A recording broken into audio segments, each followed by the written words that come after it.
Acompáñenme, por favor, abramos nuestras Biblias en Hechos capítulo 17. Hoy vamos a estar usando PowerPoint. Espero que ya esté listo. Hechos capítulo 17, versículo 16, como ya se leyó en el inicio del culto. El mensaje de esta mañana es el número 12 de la serie de evangelismo y se llama Evangelizando como Pablo. ¿Ok? Hechos capítulo 17, versículo 16. Comienza diciendo: mientras Pablo los esperaba en Atenas, esto era Timoteo y Silas, que ellos se habían separado por algunas circunstancias concernientes a la predicación, dice, su espíritu se enardecía viendo la ciudad de Atenas, lo entendemos por el contexto, entregada a la idolatría. Así que discutía en la sinagoga con los judíos y piadosos, y en la plaza cada día con los que allí concurrían. Y algunos filósofos de los epicúreos y de los estoicos disputaban con él. Y unos decían, ¿qué querrá decir este palabrero? Y otros, parece que es predicador de nuevos dioses, porque les predicaba del evangelio de Jesús y de la resurrección. Tomándole, le trajeron al Areópago diciendo, ¿podremos saber más de esta nueva enseñanza de que hablas? Pues traes a nuestros oídos cosas extrañas. Queremos pues saber qué quiere decir esto. Porque todos los atenienses y los extranjeros residentes allí en ninguna otra cosa se interesaban sino en decir o oír algo nuevo. Entonces Pablo, puesto en pie en medio del Areópago, dijo, varones atenienses, en todo observo que sois muy religiosos, porque pasando y mirando vuestros santuarios, hallé también un altar en el cual estaba esta inscripción, al Dios no conocido. Al que vosotros adoráis, pues, sin conocerle, es a quien yo os anuncio, el Dios que hizo el mundo y todas las cosas que en él hay. Siendo Señor del cielo y de la tierra, no habita en templos hechos por manos humanas, ni es adorado por manos de hombres, como si necesitase de algo. Pues Él es quien da a todos vida y alimento y todas las cosas.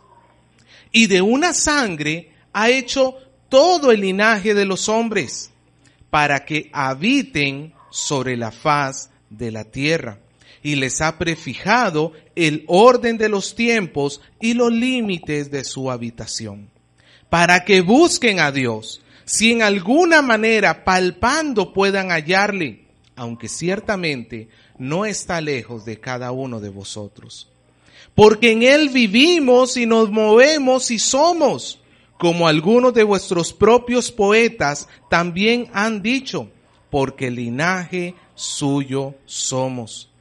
Siendo pues linaje de Dios, no debemos pensar que la divinidad sea semejante a oro o plata o piedra, escultura de arte o de imaginación de hombres. Pero Dios, habiendo pasado por alto los tiempos de esta ignorancia, ahora manda a todos los hombres en todo lugar que se arrepientan. Por cuanto ha establecido un día en el cual juzgará al mundo con justicia, por aquel varón a quien designó, dando fe a todos con haberle levantado de los muertos. Pero cuando oyeron lo de la resurrección de los muertos, unos se burlaban y otros decían, ya te oiremos acerca de esto otra vez. Y así Pablo salió en medio de ellos, mas algunos creyeron, juntándose con él, entre los cuales estaba Dionisio, el Areopagita, y una mujer llamada Dámaris, y otros con ellos. Vamos a orar. Padre, queremos agradecerle muchísimo. Tenemos una nueva oportunidad de podernos sentar a escuchar su palabra. Hoy vamos a estudiar lo que Pablo hizo y queremos prestar atención porque no es en sí mismo Pablo, sino la sabiduría que usted le dio a Pablo. Cómo usted llevó su mensaje a los atenienses a través de Pablo, su instrumento. Así también recordamos que nosotros somos instrumentos suyos para acercar su palabra a aquellos que no conocen. Padre, bendiga este día, ayúdenos a entender, háblenos y guíenos, por favor. Tenga misericordia de nosotros. Oramos en el nombre de Jesús. Amén. Hermanos, cuando nosotros hablamos sobre nuestra cultura, nuestros tiempos, nos damos cuenta que vivimos en tiempos muy religiosos, ¿sí o no? El viernes fue la penúltima salida, si mal no me equivoco, justo íbamos para el centro de Lima y estaba todo Breñas cerrado. La penúltima salida del Señor de los Milagros, que congrega un mar de gente, ¿sí o no? Es un montón de gente. Vivimos en un mundo en realidad bastante religioso, en un país bastante religioso. Y nosotros de repente podemos llegar a pensar y decir que la cultura religiosa que vivimos es un estorbo para nosotros. Y de repente, como la vemos como el enemigo, le entramos al choque, a la confrontación, cuando tratamos de compartir de Cristo con otras personas. Le entramos, como quien dice, con los chimpunes en alto, ¿me entiende esa expresión? Como con palabras muy fuertes por causa de su religiosidad. Y eso en realidad comienza a cerrar puertas al evangelismo. Por otro lado, hay cosas de la cultura que, si bien es cierto, no son símbolos religiosos en sí mismos, pero forman parte de nuestro día en día. Por ejemplo, hace poquito alguien se nos acercó diciéndonos que había visto un video en YouTube donde se explicaban que Mickey Mouse era diabólico. Y entonces esta persona decía, nunca más le vuelvo a poner a mi hijo a ver un video de Mickey Mouse. Bueno, ciertamente Mickey Mouse no es cristiano. Eso es completamente cierto. Pero ¿será que debemos cerrar las puertas y alejarnos y decir eso es cochino, mundano, eso no sirve para nada, y alejarnos de aquellas cosas que el mundo hace y practica? En realidad, hermanos, si vemos el ejemplo de Pablo supo utilizar la cultura de su época para poder establecer lazos, para poder establecer puentes entre los no creyentes, para tener un acercamiento con ellos y llevarlos a Cristo. Nosotros, en lugar de ver la cultura y la religiosidad como estorbos en nuestros esfuerzos evangelísticos, podemos aprender a aprovecharlos para establecer canales de comunicación. Y esto es lo que Pablo hizo en Atenas. ¿Qué era Atenas en aquel momento? Atenas era el centro del conocimiento. En Atenas, siglos atrás de la época de Pablo, en el siglo 2, 3 y 4, había sido la época de oro para Atenas, para los griegos. Los filósofos griegos habían estado en su máximo esplendor. Si usted quería ser una persona de conocimiento, una persona catedrática, llamémoslo así, tenías que viajar a Grecia. Pues en Atenas no solamente estaba el conocimiento, sino que era un conocimiento muy ligado a la religiosidad. Y cuando Pablo se tiene que separar de Silas y de Timoteo, él llega a Atenas y se encuentra con el obstáculo de la religiosidad y la cultura de ese lugar. Pues, ¿qué hizo Pablo para testificar de Cristo? Hoy vamos a aprenderlo. Como hemos estado haciendo, vamos a ver tanto la forma como el contenido del mensaje de Pablo. Vamos a aprender 3 cosas en cuanto a la forma de lo que hizo Pablo y vamos a ver qué fue lo que Pablo les estaba explicando a los atenienses para que nosotros estemos pendientes de cuál es la línea de los mensajes bíblicos. ¿Ok? Empecemos con, la forma. ¿Ok? ¿Qué es lo primero que podemos aprender de Pablo predicándole a los atenienses? En primer lugar, redime la cultura del pueblo para glorificar a Dios. Redime la cultura del pueblo para glorificar a Dios. Redimir, hermano, estoy utilizando esta palabra como... no se puso, perdón. Ahora sí. Redimir, estoy utilizando esta palabra como utilizar bien lo que el mundo está utilizando mal. Traer de vuelta para un propósito santo y correcto algo que el mundo ha estado utilizando de mala manera. Cuando Pablo llegó a Atenas, ¿qué fue lo primero que le impresionó? La cantidad de altares. ¿Y qué produjo en el corazón de Pablo? En el versículo 16 nos dice que el corazón de Pablo no andaba feliz, no andaba contento al ver tal idolatría en medio del pueblo. ¿Cómo estaba? Vea que dice que su espíritu, su corazón, ¿cómo estaba? Estaba enardecido. Hermano, aquí quiero hacer una aclaración. Redimir la cultura no significa hacerse amigo del mundo. Nosotros debemos saber que las cosas del mundo, las cosas como el mundo las hace son malas y tiene que haber en nosotros indignación por las cosas del mundo en sí mismo.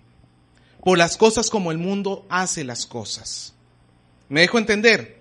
El corazón de Pablo había en él un ardor. No había un contentamiento. Él no estaba feliz de que el pueblo de Atenas caminara de esa manera. Y para que tenga una idea, el historiador Josefo describe a los atenienses como los más piadosos de todos los griegos. O sea, si los griegos eran volcados a la religiosidad, de todos los pueblos griegos, el pueblo de Atenas era especialmente religioso.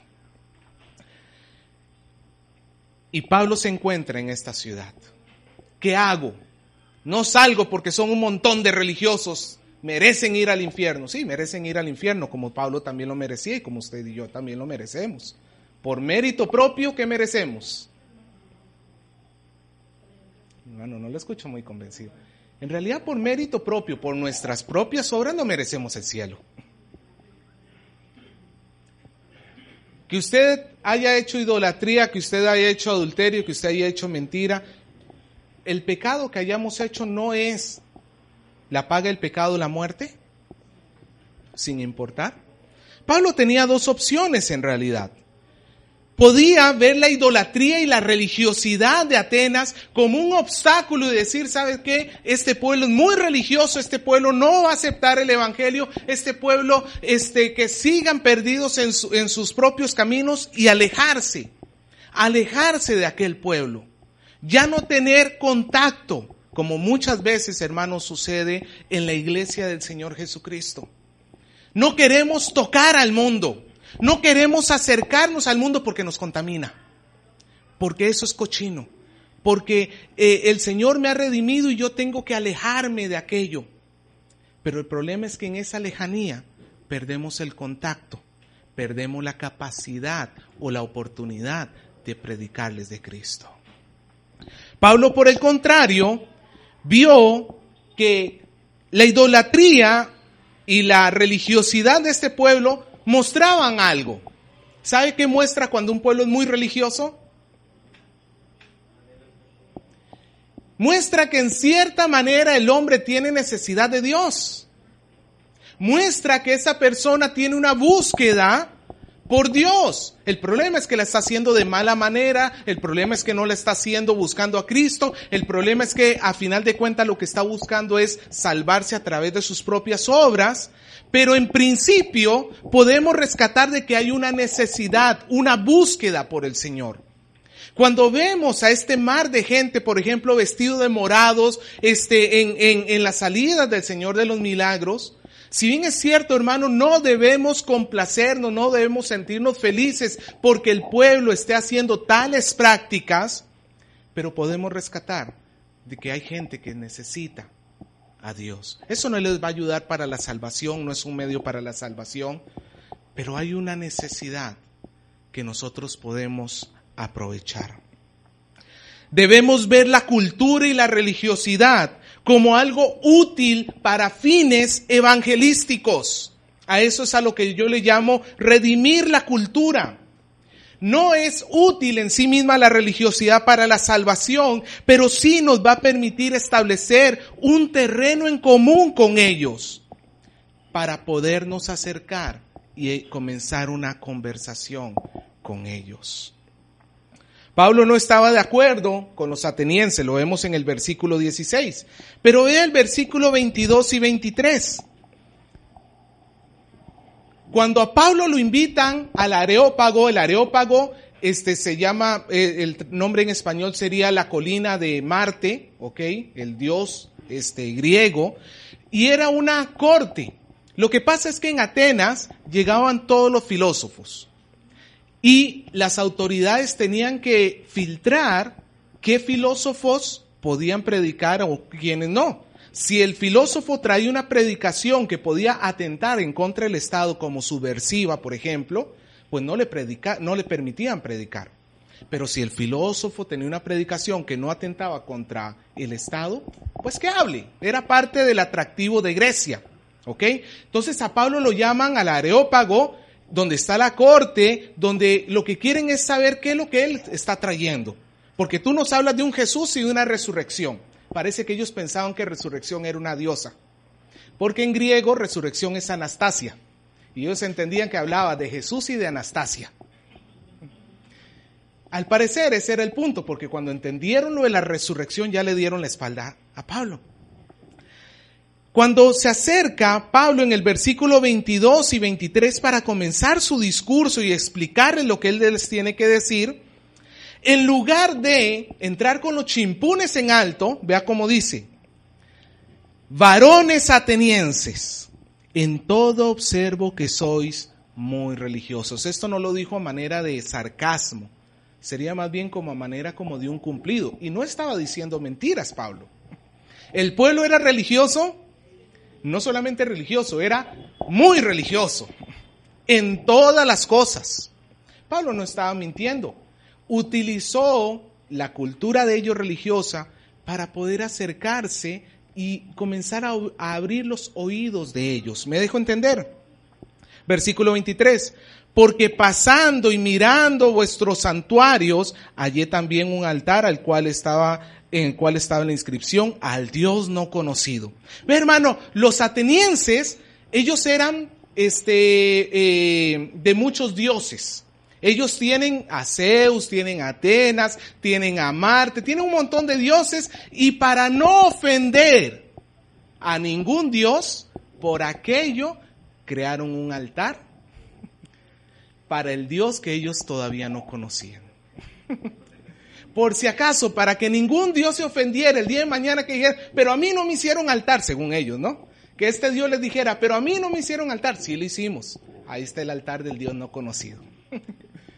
Pues Pablo aprovechó esa idolatría para comenzar a acercarse por allí, porque ellos tenían que admitir a través de ese altar que no conocían a Dios. Pero si lo adoraban, tenían que estar dispuestos a escucharle. Pablo fue en realidad muy astuto para acercarse, para comenzar a conversar con ellos. Pablo buscó la idolatría y estableció a través de la idolatría un terreno para comenzar a conversar. Por ejemplo, ahora en octubre vemos a un montón de mujeres caminando ¿con qué? Con el hábito.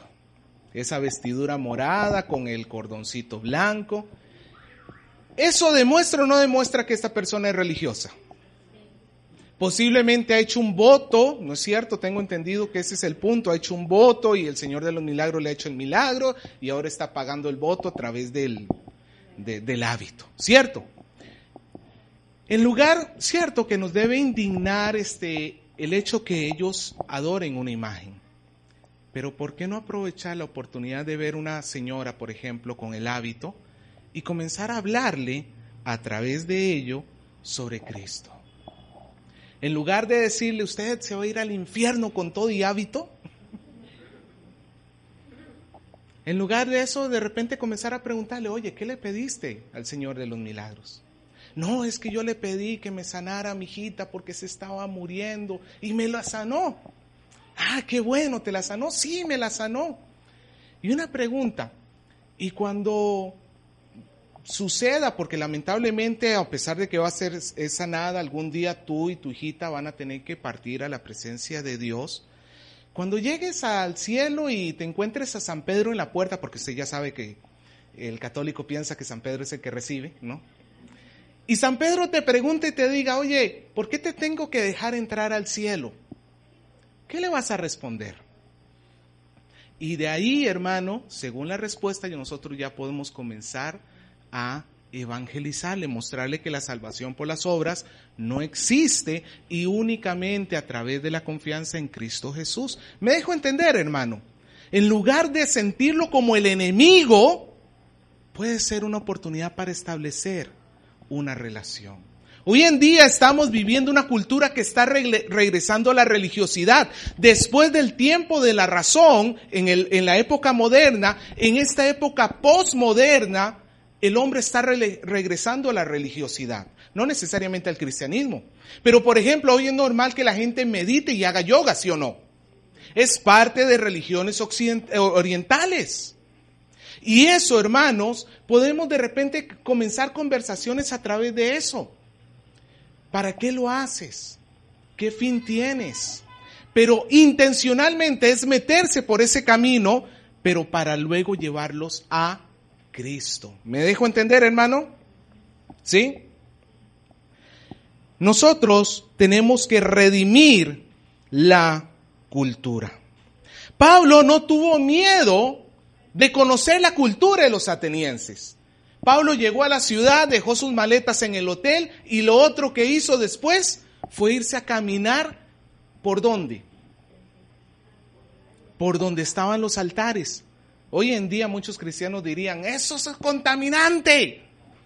Dios guarde, hermano, para algunos cristianos que un cristiano se meta, qué sé yo, a una iglesia católica a ver, hermano, se salió contaminado. Ni lo toques porque te va a pegar la sarna. Curioso porque Pablo sabía que eran estatuas inútiles hechas por hombres que no tienen poder alguno. El gran problema no era la estatua, el gran problema era el corazón del hombre que creía en esa estatua.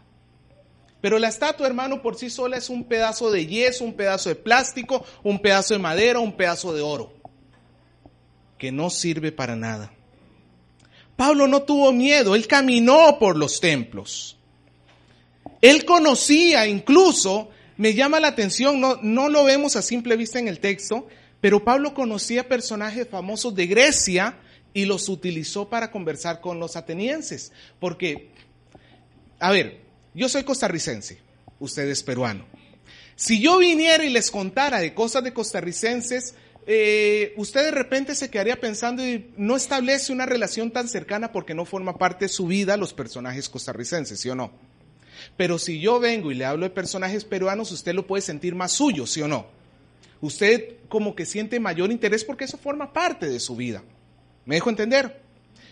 Cuando Pablo le dice varones atenienses, esa era una expresión típica de un gran orador que se llamaba Demóstenes.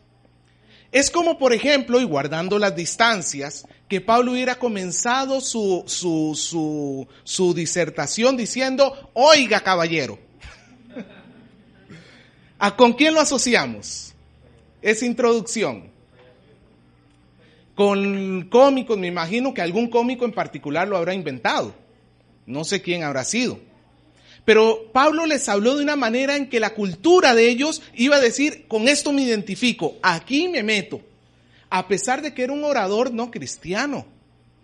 Pablo utilizó el dicho de este orador no cristiano para acercarse y establecer un lazo de amistad con la audiencia. Hermano, es que es fundamental que nosotros no solamente hablemos de Cristo, nos hagamos amigos de aquellos que predicamos a Cristo, porque si ellos ven a Cristo en nuestras palabras y en nuestras acciones, el evangelismo va a ser mucho más efectivo. Por eso es que, hermano, predicar en un parque donde tú ves una persona 15 minutos y nunca más la vuelves a ver, es más difícil, es más sencillo en nuestro entorno. Es más, ya para hacer el acabose, déjeme decirle esto. Pablo utilizó tanto la cultura griega que en este discurso no solamente utilizó un poema griego, utilizó dos. Versículo 28. Porque en él vivimos y nos movemos y somos. Este es el primer poema. Porque en él vivimos y nos movemos y somos. Al final está el segundo poema o fragmento del poema. Porque linaje suyo somos. ¿Sabe de quién hablaban estos dos poemas? No era de nuestro Señor, el Dios de la Biblia. ¿Sabe a quién fueron escritos estos dos poemas? A Zeus, el Dios de los griegos. ¿Que Pablo está utilizando poemas dirigidos a Zeus para hablar de Dios? Sí. Pero no está hablando de Zeus, Pablo. Pablo está admitiendo, está reconociendo que en el hombre hay cierta luz. Hermanos, hay pensamientos de hombres que no son creyentes, que en sí mismos llevan cierta verdad, pero como la condición del hombre es caída, mezcla la verdad con la mentira. Si Pablo no estaba de acuerdo con que estos poemas los aplicaran a Zeus, porque Zeus es nada. Pero si estos poemas los aplicamos a Dios, el Dios de la Biblia, a Jesucristo, los poemas encajan perfectamente, porque así comienza, versículo 28, porque en él vivimos y nos movemos y somos. ¿No se aplica perfectamente a nuestro Dios? ¿Qué hay en el planeta que pueda ser independiente de nuestro Dios? Y el final del versículo 28, porque linaje suyo somos. No somos creados por Dios. No somos venidos de Dios o somos sobre la casualidad. Somos creados por Dios. Pablo está utilizando, hermanos, los poemas de griegos que no creían en Jehová, pero orientados hacia Dios. Y se da cuenta que pueden servir para el evangelismo porque forman parte de la cultura griega. Y ellos se iban a sentir identificados. Por ejemplo, hermanos, esta semana una persona muy cercana a mí, publicó un mensaje en Facebook que me llamó mucho la atención. Esta persona decía, es increíble cómo puede cambiar tu vida cuando decides cambiar de pensamiento. Es increíble cómo puede cambiar tu vida cuando decides cambiar de pensamiento. En el contexto que esta persona lo está queriendo decir, un contexto metafísico, es incorrecto. ¿Por qué? Porque esta persona está pensando en esta filosofía que la mente establece la realidad. Que el poder de la mente, si tú piensas, me van a venir cosas buenas, me van a venir cosas buenas, me van a venir cosas buenas, pues me van a venir cosas buenas. Si yo me pongo a pensar que me viene dinero, que me viene dinero, que me viene dinero, me va a venir dinero. Por eso es que esta persona dice, si tú cambias tu mente, cosas buenas te van a venir. Es increíble cómo puede cambiar tu vida cuando decides cambiar de pensamiento. Pensándolo en esa manera metafísica, este pensamiento está incorrecto. Porque por más que yo le diga, me gano la tinca, ojalá fuera tan fácil. ¿Sí o no? Pero si tomáramos este pensamiento y lo desprendemos de esa forma de pensar metafísica y más bien pensamos en Dios. Qué increíble cómo puede cambiar tu vida cuando decides cambiar tu pensamiento. ¿No nos habla algo parecido a Romanos 12? Cuando nos dice que no nos conformemos a este mundo, sino que nos nos transformemos mediante la renovación de nuestro pensamiento. Nuevo pensamiento, y dice, para que comprobéis cuál es la buena voluntad de Dios, agradable y perfecta. La persona cuando comienza a pensar en los pensamientos de Dios, tiene un cambio increíble en todo su estilo de vida. Entonces, aplicado a Dios, este pensamiento tiene sentido, pero aplicado a la metafísica, no. Yo puedo utilizar este pensamiento para acercarme a la persona que lo escribió. Oye, tú has dicho esto, ¿y qué piensas tú? Primero dejarlo que explique, que me diga. Y luego sacarlo del error y llevarlo hacia Cristo, utilizando el mismo pensamiento. ¿Me dejo entender, hermano? No hay que correrle a la cultura, hay que utilizarla para poder testificar de Cristo. Nosotros, hermanos, entonces aquí te tengo una recomendación sobre las personas que quieres evangelizar. Aprende qué es lo que le interesa. Aprende qué es lo que piensa. Por ejemplo, si es una persona, es un devoto de San Martín de Porres, pues estudia la vida de San Martín de Porres para que tengas temas de conversación con él. No es que tú te vas a hacer también un devoto, pero sí vas a poder comenzar a conversarle. Que si es de San Francisco de Asís, pues estudia la vida de San Francisco de Asís. Y por ahí vas a tener oportunidades para comenzar a hablar. Usted sabe lo que hizo Martín Lutero cuando llegó la Reforma, ahora que estamos celebrando los 499 años. Algo que hoy en día muchos le criticarían a Martín Lutero. Usted sabe que él era monje católico. Eso no nos sorprende a nadie. Pues cuando Martín Lutero se entregó a Cristo y vino todo lo de la Reforma, en la iglesia que él pastoreaba, no quitó las imágenes de los santos. ¿Qué? Martín Lutero dejó las imágenes, no las destruyó. Yo las hubiera agarrado con un martillo y las golpeo hasta hacerlas polvo, y el polvo lo quemo y las cenizas las echo al agua. Y encima le escupo. Martín Lutero no quitó las estatuas de los santos, pero les cambió el uso. Ya no estaban allí para que la gente le rindiera devoción. Ahora estaban allí para enseñarle a la gente la vida de estos hombres temerosos de Dios. Porque muchos de ellos fueron verdaderamente hombres temerosos de Dios. Nunca pidieron que los santificaran. Es más, no están ni de acuerdo que los hayan santificado. Vivieron vidas piadosas verdaderamente. Martín Lutero le cambió el enfoque. Dejemos de usarlas como instrumentos de adoración. Ahora comencemos a utilizarlas de maneras didácticas.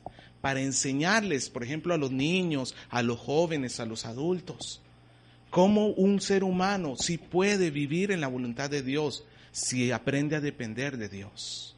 ¿Me dejo entender? Martín Lutero tampoco eliminó la cultura de su época.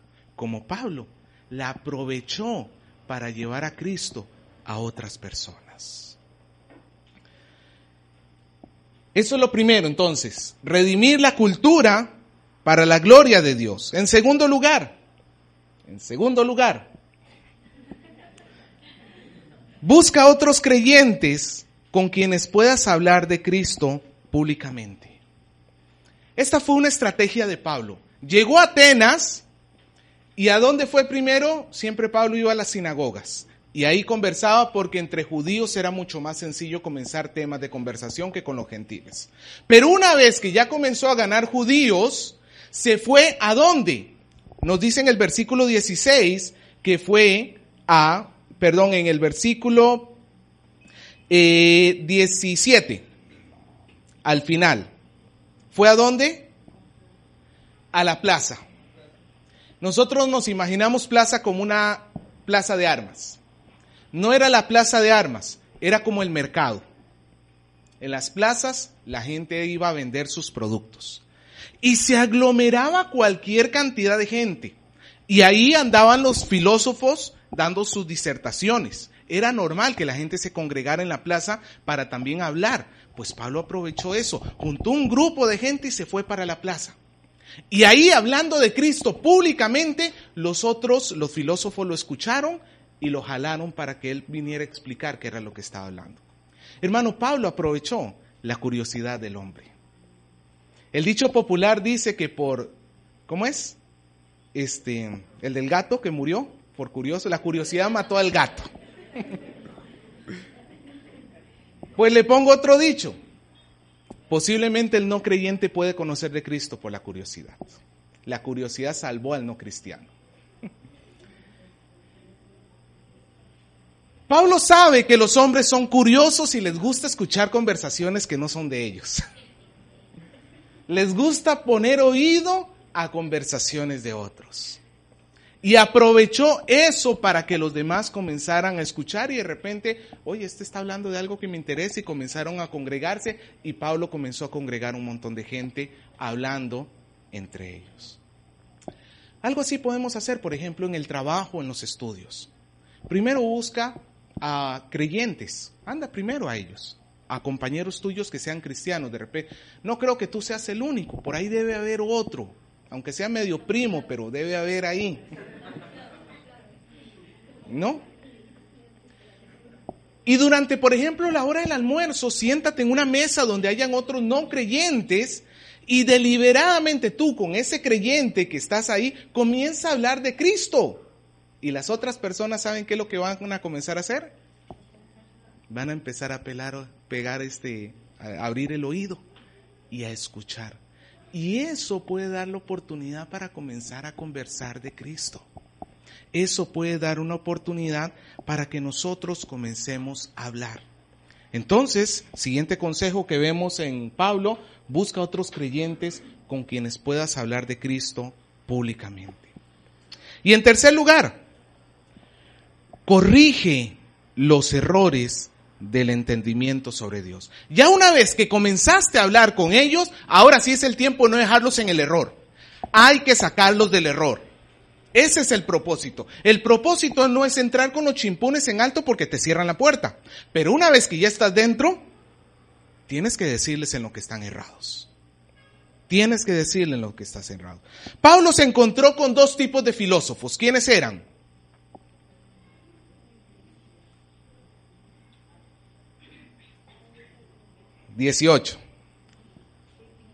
Los epicúreos y los estoicos. ¿Ha escuchado la expresión estoicamente? Ahora vamos a ver. ¿Quiénes eran los epicúreos? Los epicúreos eran los seguidores de un hombre justamente llamado Epicurio, ¿ok? Que era un filósofo ateniense perteneciente de esta misma ciudad, o sea, ellos estaban en casa.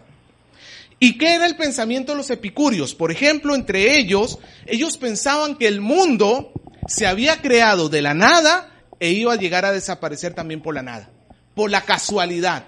O sea, nada afectó para que llegase a existir, ni nada lo afectará en sí mismo para que llegue a exterminarse. El mundo nació y murió de la casualidad absoluta. Eso se parece bastante a la teoría del Big Bang, ¿no? Eso se parece bastante a los pensamientos modernos que tenemos hoy, de que el hombre de repente salió del mono. ¿Y ese mono de dónde salió?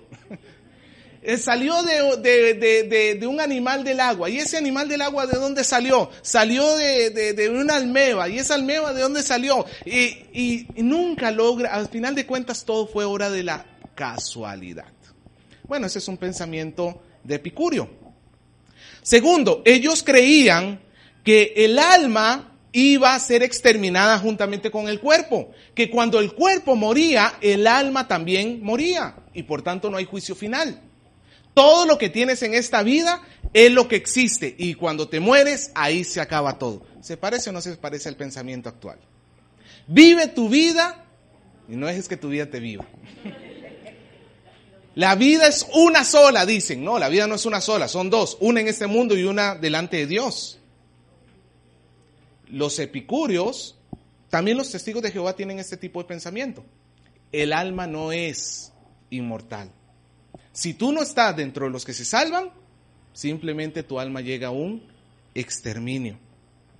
Y en tercer lugar, ellos pensaban que la felicidad del hombre está en el placer y en la comodidad. Nuevamente es un pensamiento de nuestra época. El hombre vive hoy en día en una cultura de hedonismo. Hedonismo significa la búsqueda de la satisfacción, del placer. todos los inventos y todos los adelantos tecnológicos básicamente es para facilitarnos la vida, para hacerla más sencilla. Ya no tengo que ir hasta el internet a revisar mi correo. Ahora tengo mi celular. Ya no tengo que decirle al sonidista que cambie la diapositiva, ya tengo un aparatito en mis manos. Todo es para facilitar la vida. En sí mismo no está mal, el problema es que pensemos que ese es el fin. Una vida suave y feliz a través de la complacencia. Pues los epicúreos pensaban así. ¿Qué pensaban los estoicos? Los estoicos eran seguidores de un hombre llamado Zenón, que era chipriota. Y ellos pensaban que la felicidad del hombre estaba más bien en cosechar virtudes y renunciar a los placeres y comodidades mundanas. Todo lo contrario a los epicúreos. Los epicúreos buscaban en el placer la felicidad. Los estoicos decían, en la comodidad no hay placer. Es más bien en la virtud, decían ellos. Ellos hablaban de enfrentar los sufrimientos sin quejarse porque era parte del destino. En otras palabras, ahí es donde viene la expresión aguantar estoicamente. Eso significa lo que te venga, sopórtalo y calladito nomás. Así eran los estoicos, sufrían y ellos, porque era parte de su felicidad soportar los dolores. Y en tercer lugar, ellos eran panteístas. ¿Sabe lo que significa panteísta? Todo es Dios. La silla es Dios, la cámara es Dios, el árbol es Dios, incluso tú eres Dios, ahí está que tú eres Jehová Junior, ¿no? Eso es un pensamiento panteísta. Todo es Dios. Y también cuando el hombre muere, decían los estoicos, van a llegar sus almas a juntarse con ese Dios porque todo es Dios a final de cuentas. Cuando un perro muere, regresa a Dios. Y cuando tú mueres, también regresas a tu Dios. Y cuando el árbol muere, regresa a su Dios. Y todo es Dios. Todo a final de cuentas va a llegar a ser una bola, por decirlo así, que es Dios. Pues Pablo no les permitió a estos filósofos mantenerse en sus errores. A los epicúreos, Pablo en los versículos 24 al 27 les mostró que Dios creó todas las cosas. No es obra de la casualidad. Es Dios quien lo ha creado. En segundo lugar, en el versículo 27, les enseñó que las cosas fueron creadas con el propósito de Dios, de seguir a Dios, de seguir la voluntad de Dios. No son hechas por la casualidad ni para la casualidad. Son hechas por Dios y para Dios. En el versículo 31, Pablo les enseña a los epicúreos que con la muerte no se acaba la vida. Hay juicio de Dios. Y el hombre tiene que responder ante Dios por todos sus actos. El alma no se extermina con la muerte. A los estoicos, Pablo les mostró que Dios y la creación son dos cosas diferentes. En los versículos 24 al 27 les muestra que Dios creó todas las cosas. Se puede dividir la creación, todo lo que existe en dos cosas, en Dios y en creación. La creación no es Dios, ni Dios es creación. Porque si Dios fuera creación, ya no sería Dios. Y si la creación es Dios, pues ya no sería creación. Son dos cosas diferentes.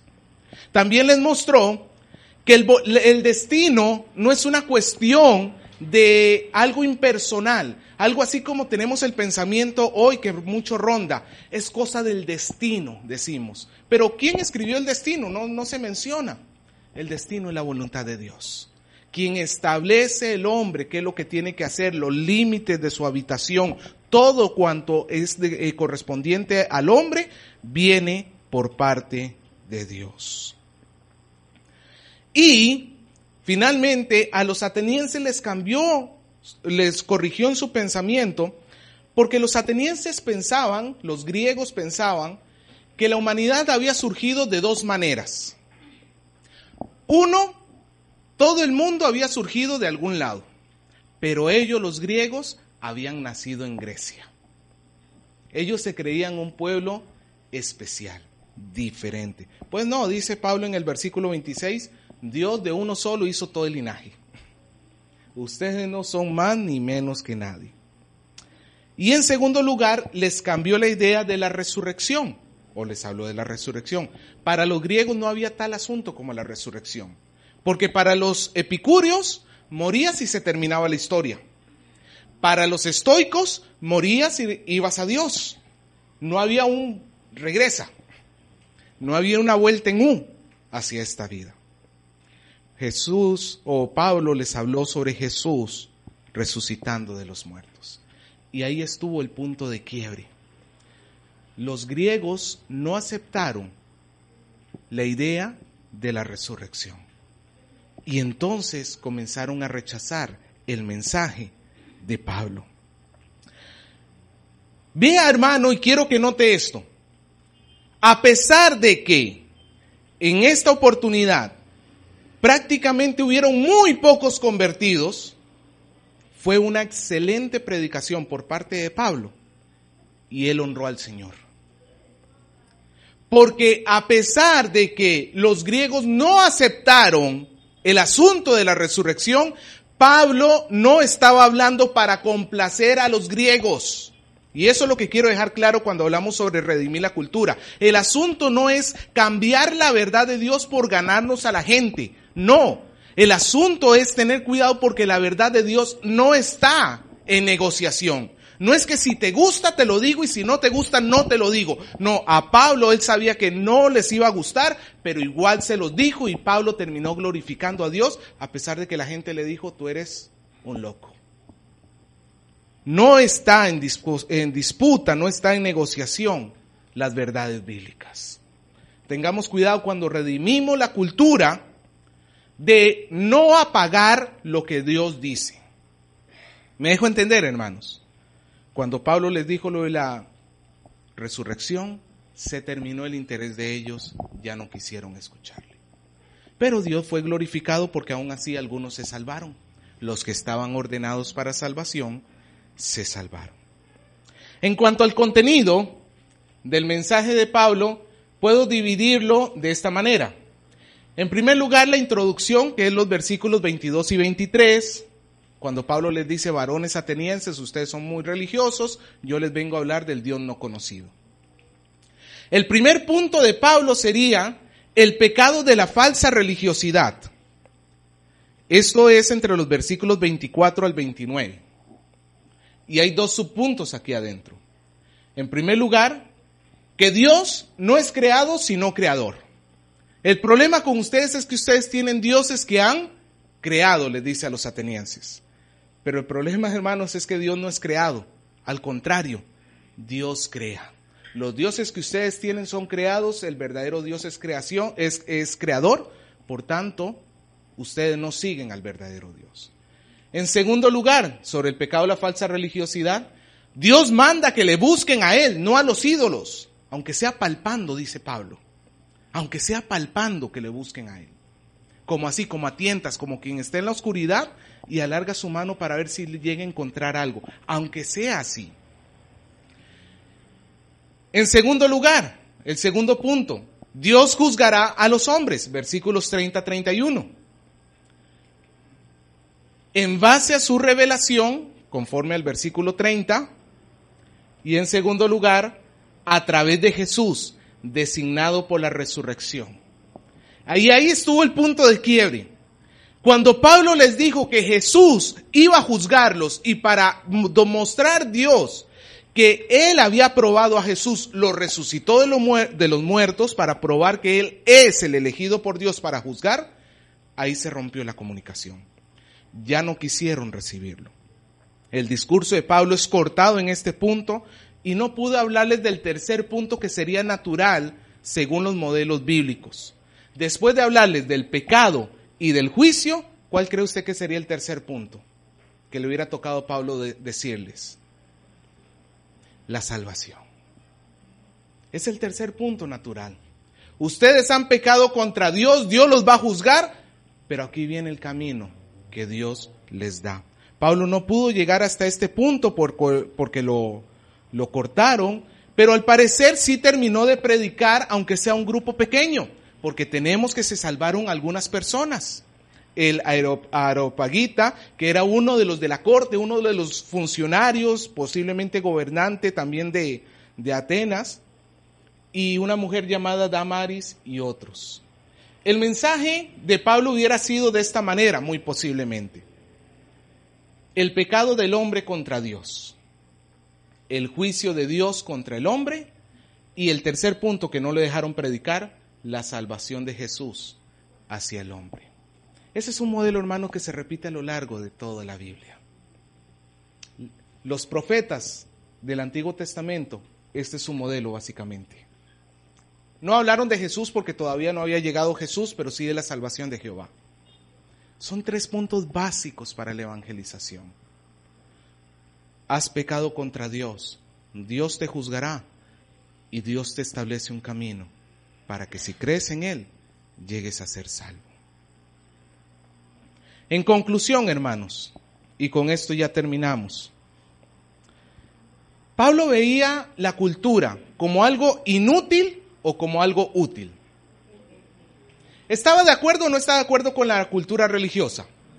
No estaba de acuerdo, le ardía el corazón, pero entendía que la cultura puede servir para establecer puentes y relaciones con los no convertidos.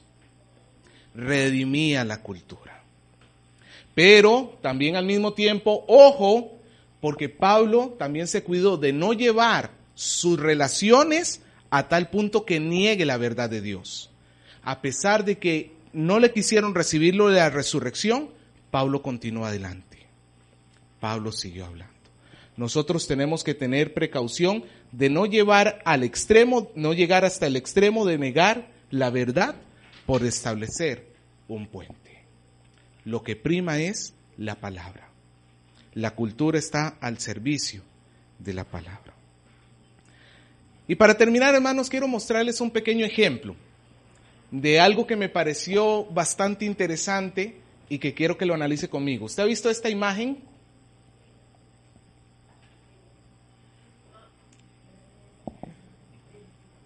Mírela y analícela. ¿Quiénes están acá? Ese es Hulk. Por acá, el Capitán América. Por acá, bueno, acá arriba, ahí está el Spider-Man. Acá, Iron Man y Thor. Y todos sentados viendo a Jesús. ¿Y qué es lo que les está diciendo Jesús? Y así fue como salvé al mundo. Me llamó mucho la atención esto porque pienso que esto refleja muy bien redimir la cultura para Dios. Porque a través de esta imagen, esa es una imagen altamente evangelística en realidad. Porque ¿qué es lo que le está diciendo Jesús a estos hombres que están sentados, o bueno, colgados? ¿Qué es lo que les está diciendo? Yo salvé al mundo. Y en el mundo están ellos también. Ahora, el asunto está que supuestamente ellos son los buenos de la película. Ellos son los Avengers, por favor. Ellos no son los malos de la película. Ellos son los que rescatan a nosotros, los que hacen buenas obras. Pero el problema es que si Jesús, en un universo ficticio, llamémoslo así, si Jesús no los salva a este montón de buenos, este montón de buenos se va al infierno. Por más que hayan salvado a miles y miles de personas, sus buenas obras no corrigen su pecado. Porque la historia de, por ejemplo, Hulk, ¿por qué exactamente la ira gobierna a este hombre? En Spider-Man es más o menos la misma idea. ¿Por qué Spider-Man se vuelve un justiciero?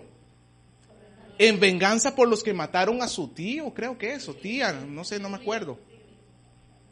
En muchos de ellos hay una historia de pecado, dentro de la misma historia, que podemos utilizar para explicarles a nuestros hijos y decirle, oye, hasta Spider-Man necesita de Jesús. El problema es que tenemos una cultura que se cree muy buena. La religiosidad nos hace pensar que somos muy buenos. No, el problema es que si Jesús no nos salva, nada te puede salvar. Esta ilustración me gustó mucho y creo que refleja un poco lo que Dios permite que nosotros podamos hacer. Usemos nuestro entorno, usemos lo que hay en el mundo.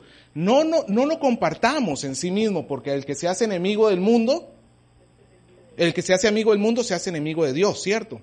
No es entrar con ellos a compartir con ellos, pero es utilizar lo que ellos tienen para establecer puentes y llevarles el Evangelio, para llevarlos a Cristo, para mostrarles que solo Jesús es el Salvador.